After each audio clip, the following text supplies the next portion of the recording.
Can I ask you another question? So, trying to fill this vacuum that's been left for the last 15 years, what would you think would be the best sort of organizational structure for a science policy center in Canada?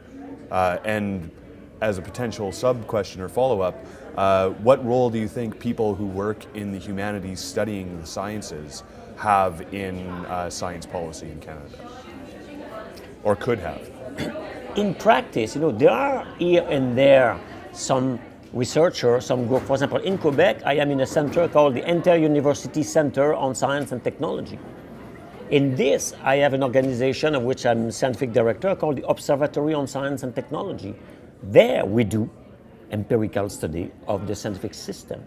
We look at the productivity of science, we look at the changing characteristics of universities. Those are elements for science policy. So it exists here and there. Of course, we don't have this umbrella organization, which in fact is difficult to have. Why? Because Canada is a very, very large country. If you have an institute like that, where will it be? If it's in BC, it's too far, nobody will go there. If it's in Halifax, same thing. So it can be in Ottawa, so it's better if we make sure that we have experts in science policy here and there.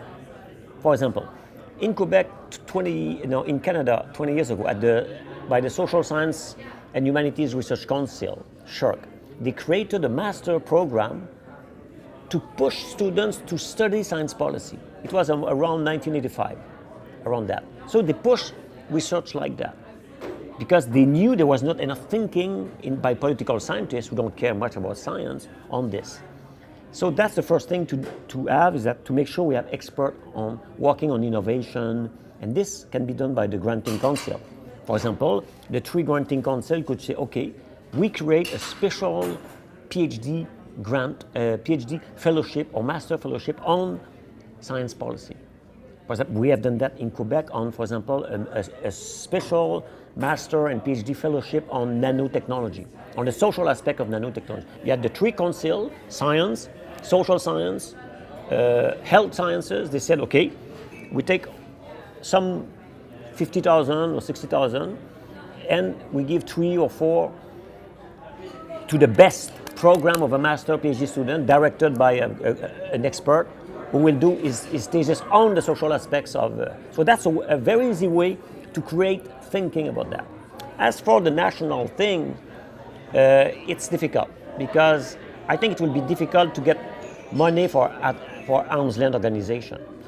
Because I think the reason first is that the government having closed the Science Council, it would not like to give the impression that it was a mistake by putting money back into what would be something which replace.